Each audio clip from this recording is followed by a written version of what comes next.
Hey everyone, and I hope you're all having a blessed day. I am in my kitchen getting ready to make a quick lunch.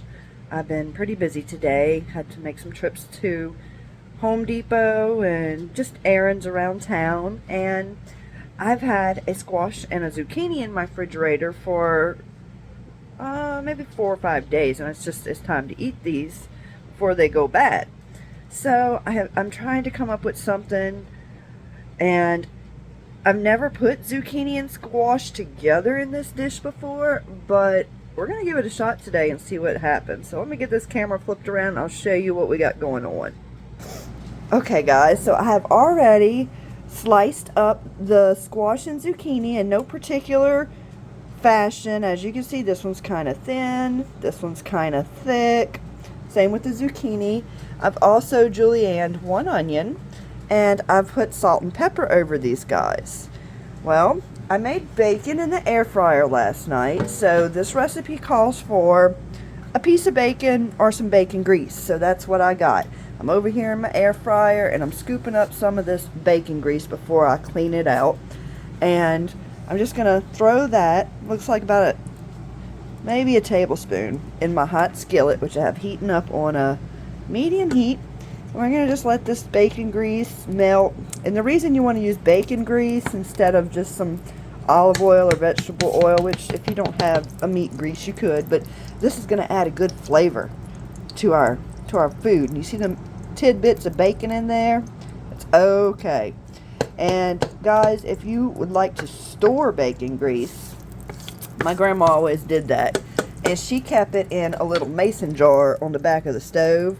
I just did some Googling to figure out how sanitary that is, and apparently I got a few different feedbacks. Some of them said 3 months, some said 6, some said a year, but they all said smell it. They said if it smells like anything other than meat, then it's done went rancid and you don't want to eat it, because you know meat, grease and fats, they oxidize down. To be safe, you could store it in the refrigerator. My grandma did not. It was always out. And yeah, so keep you a little bit of your bacon grease left over in a mason jar. Alright guys, so what I'm doing here, you see I just added these onions to the skillet, and I'm about to add all this zucchini and squash in here too. And I've already put a little bit of salt and pepper on it. I used cracked black pepper, and I may, before it's over, add a little bit more, because I just like a lot of pepper. And I'm going to be the only one eating this, because my family just don't know what they're missing. They don't like this. They don't like squash or zucchini. I love squash and zucchini. So, like I was saying at the beginning, this recipe calls for squash and onions. But I really wanted a zucchini, so we got a zucchini as well. And I think it's going to cook on down just like the squash and onions do. I don't think it's going to cause any problems. Alright guys, so I got all that in there. I'm just going to saute it for just a second. Not long. Just to kind of maybe brown them onions up just a hair. I'm going to crank my fire up just a little bit. And then I'm going to add us some water in there. Alright, so I've been sauteing this for just a few minutes, and some of these onions, let me see if I can get some of them up here, are starting to get, okay, see how those right there are starting to get the browning to them? That's what I was looking for. I should have used a bigger onion, but that's okay. Look, this is all starting to get, see how this is starting to get soft? At this point, I'm going to add, oh, I'm sorry, y'all. I don't realize when I'm holding my camera that I'm pointing it up at stuff because I'm focused on the food. So I'm going to add some water. I got a cup of water right here. I don't think I'm going to be using a whole cup. I'm going to eyeball this as we go. We're going to cook this water out of there, so don't you worry. I've used about a half a cup. I think that's as much as I'm going to need. Let me see what this side looks like. We need to add more as we go. We can. Alright, so what I'm going to do, go a little over a half. I'm going to get the lid for this pot. Excuse me, I'm going to get the lid for this pot. I'm going to get it put on here. And I'm going to cut this down to a simmer. Well, I'm going to go with a 4 on my stove. Put the lid on it. And I'm going to cook it till everything's soft. And we'll be back. Halfway through the cooking process. And I just wanted to show y'all what it's looking like. Oop, my glass is steamed up. Alright. So we still got our water. It's kind of got a brownish, tannish tint to it because of the browning of the onions and the bacon grease. And everything's starting to get soft, which is exactly what we want. I feel like I should have browned them onions a little bit more, but it'll be alright. Some of the seeds are going to start falling out of the, see right there, the squash and stuff. Alright. I'm going to put the lid back on it and keep cooking it. Okay, everybody. This is what she looks like when she's finished. All that water has almost cooked out. I just turned the burner off. It's still hot. That's why it's sizzling. And what you're left with is this delicious stuff right here. Look at that. You can either eat this as a side dish with another meal. Move it off that burner. Or you can just eat it by itself like I'm going to do. Well, I did end up putting a biscuit in the air fryer that I had left over from dinner last night. And I think we're just going to, ooh, that's hot, pair it with that biscuit. And that's going to be lunch. Alright guys, God bless. Hey everybody, I hope this works. I got my phone on the dash and I hope the mic's not covered up. And I got my little dog Luna with me. And we're at the high school waiting to pick my daughter up from band practice. But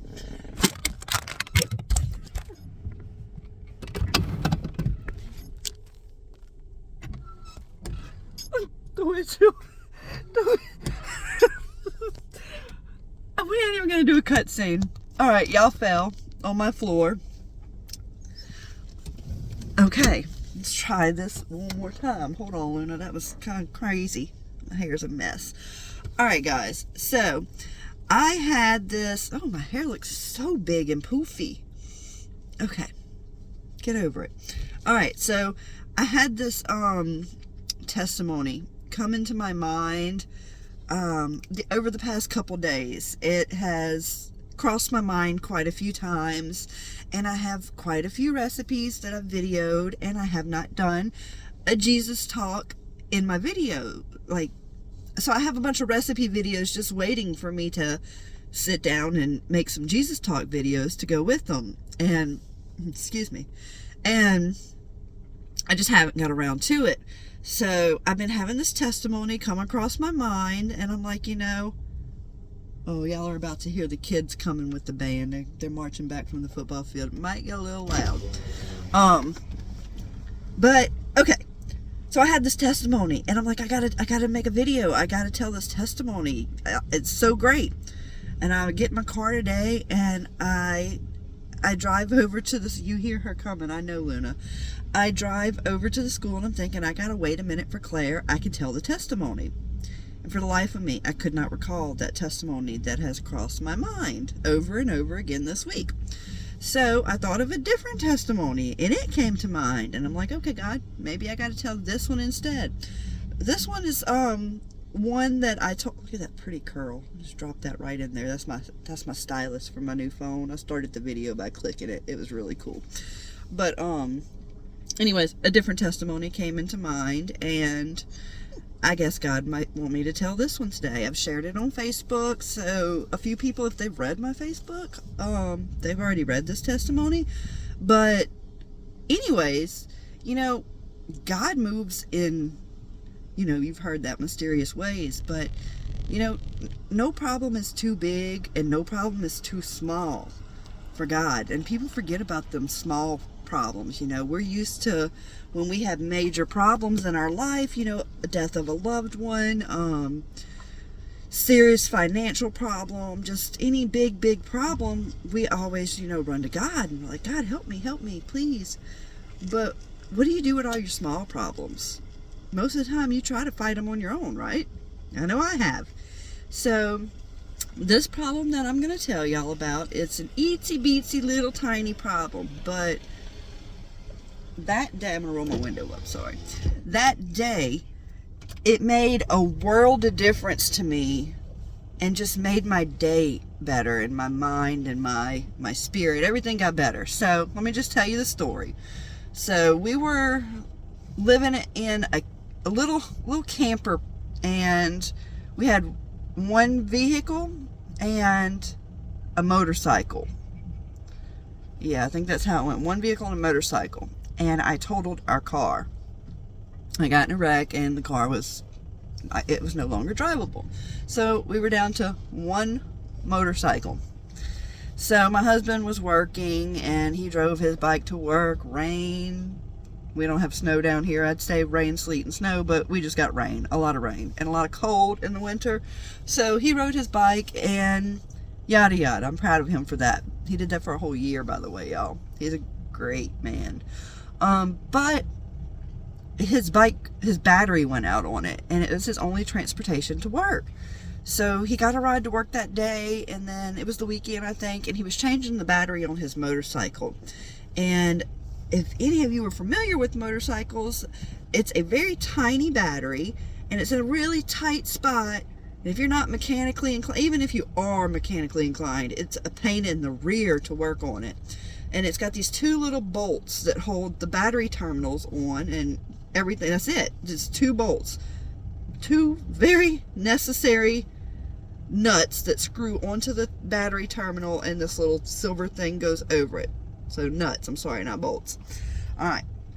So he'd been out there working on his bike for a while, and he comes rushing to the house. It was parked down the driveway. I guess it died down the driveway because that's where it was. So he comes rushing down the driveway and he's all upset and mad. I'm like, what's wrong? He's like, I lost this nut that goes on this battery and I can't find it.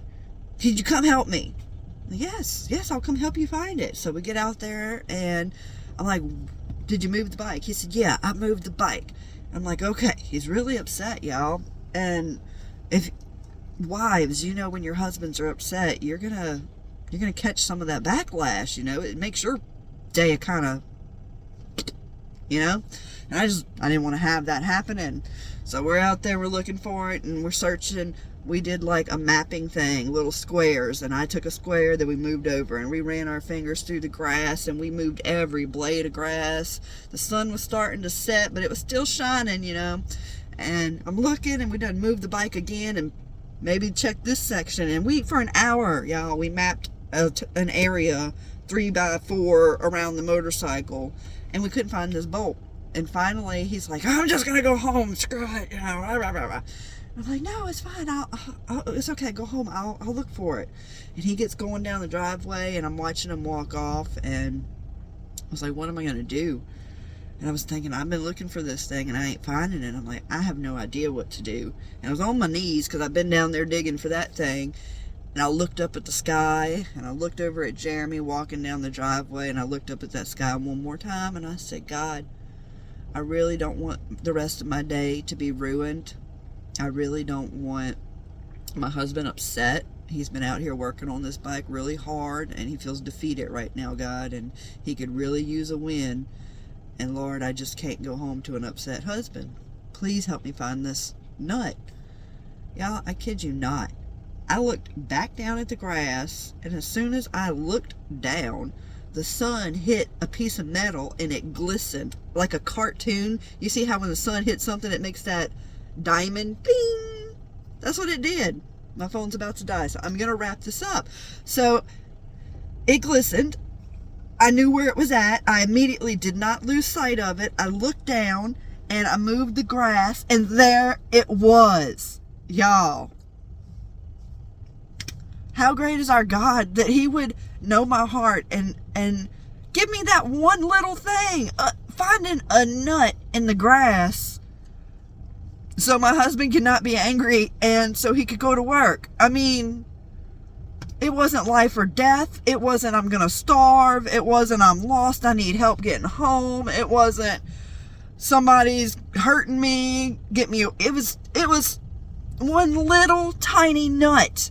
They're not even an inch big. They're like maybe a half inch, maybe a quarter. It wasn't even that big, but it was so big to me. And when his daughter, me, cried out to him in that moment and asked for his help, he was there instantly. Instantly, y'all. He's not always instant, but in that situation, it was perfect. His light, God is light, his light hit that nut and it glimmered and all was well. So y'all, that's all I got for y'all today. That's the testimony that I feel like sharing. So I love y'all in the Lord, and I hope y'all have a good day. Bye now.